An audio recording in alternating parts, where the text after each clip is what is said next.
Hey everyone, welcome to this explainer. Look, if you're sick and tired of that endless, exhausting treadmill of what I call fake learning, where you put in hours and hours of work but retain absolutely nothing, well, you are exactly in the right place.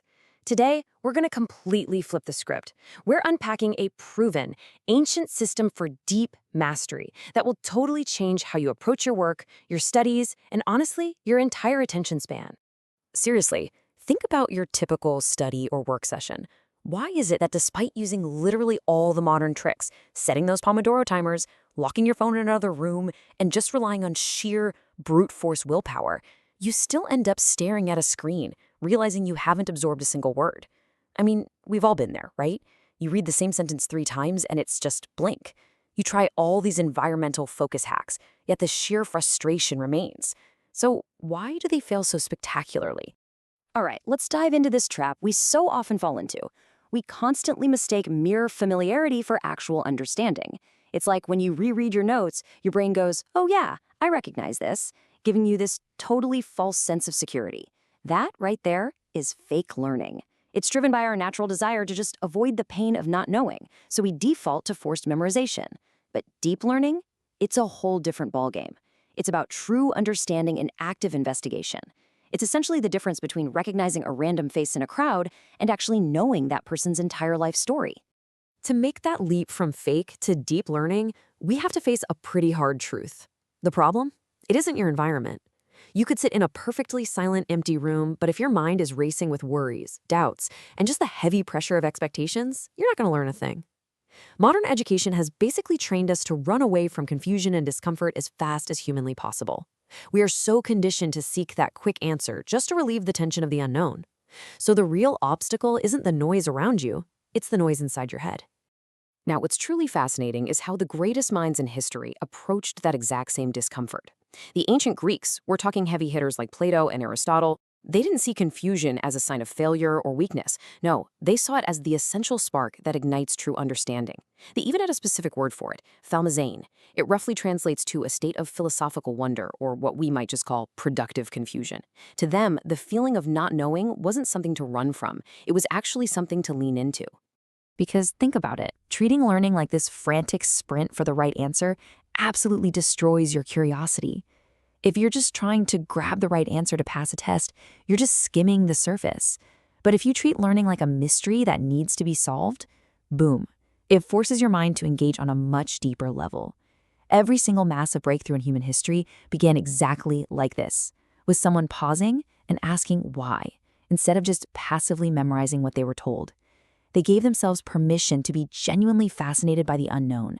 And here's the absolute wildest part. We now know this ancient wisdom is 100% biologically accurate. Stanford neuroscientists have actually confirmed that sitting with discomfort creates productive confusion. When you allow your brain to just dwell in that confused state before immediately Googling the answer, you actively engage your hippocampus. Your brain literally works harder. It builds deep, new neural connections and reorganizes your thoughts to make sense of the new info. Rote memorization can never ever build those pathways. So the ancient Greeks basically mapped out the neuroscience of learning thousands of years before brain scanners were even a thing. How crazy is that? Okay, so how do we actually build this into a system you can use today? It's pretty simple. Step 1, when you encounter something you don't know, don't panic or reach for a quick summary. Step 2, literally just sit with that discomfort. Let yourself be confused for a few minutes, treat it like a puzzle. And step 3, start asking why this works rather than just how to get the answer. Applying this simple, ancient method transforms your next study or work session from a super tedious chore into a genuinely fascinating investigation. But right here, we hit a massive secondary challenge.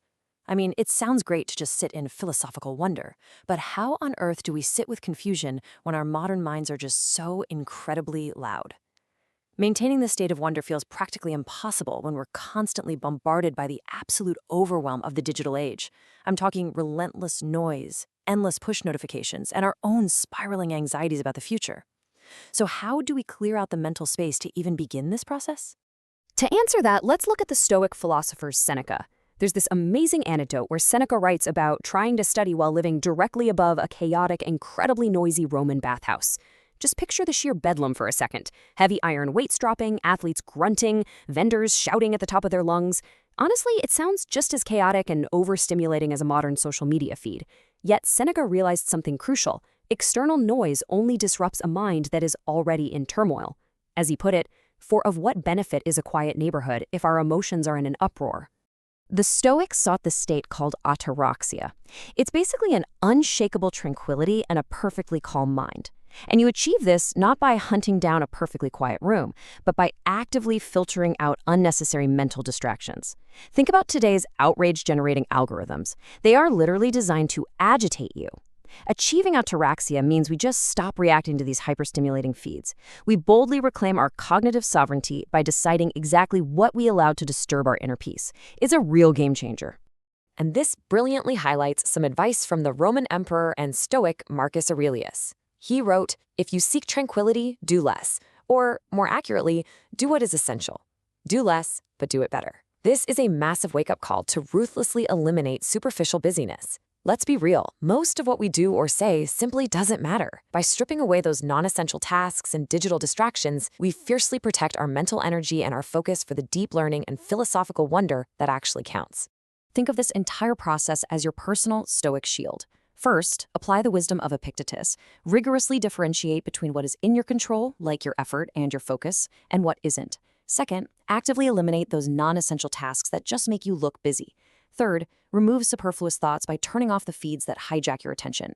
And finally, just as Seneca advised, treat each day as a separate life. Be present. That right there is exactly how you clear the mental space required for deep learning. And you know what? When you finally clear away all that noise, this incredible shift in perspective happens. You suddenly realize you don't actually have a focus problem, you have a curiosity problem. True focus isn't something you have to force through sheer, grueling, brute discipline. That just burns you out. True focus happens entirely naturally when you just allow yourself to be genuinely fascinated by the mystery sitting right in front of you. Which actually brings us to a beautiful parallel in ancient Chinese philosophy, the concept of Wu Wei. It translates to effortless action or not forcing. It's the paradox of trying not to try. When you let go of that exhausting willpower and stop desperately forcing yourself to pay attention, you allow deep focus to just flow effortlessly. It's like a musician who is completely in the zone, right? They aren't consciously forcing every single note. They're just naturally and beautifully engaging with the whole shebang. So how do we apply this effortless action on a random Tuesday? By radically rethinking productivity. Our modern culture is so obsessed with rigid, metric-driven goals, which, let's face it, almost always lead to short-term burnout. But ancient wisdom, echoing Lao Tzu, relies on well-designed daily systems. Great acts are made up of small deeds. A system focuses on small, consistent habits and intrinsic motivation. You focus on the process of learning every single day rather than obsessing over the final grade or the outcome. The system itself is what makes the progress feel effortless. So, what does this all mean? Why does all this truly matter? Well, because it leads to a genuinely fulfilling life. Aristotle believed that the highest human good wasn't wealth or some fleeting pleasure, but contemplation or theoria.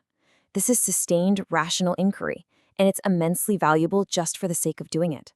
Coupled with phronesis, or practical wisdom, which is knowing how to actually apply this knowledge in real everyday situations, contemplation represents the absolute pinnacle of human excellence.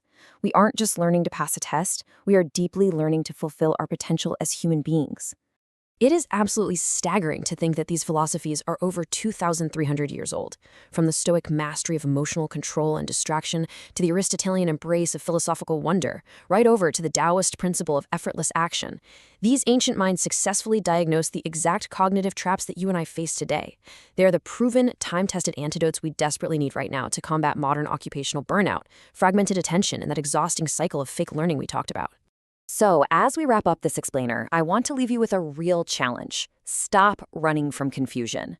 The next time you feel lost or overwhelmed by a new topic, don't reach for a quick summary. Embrace the mystery. Sit with the unknown.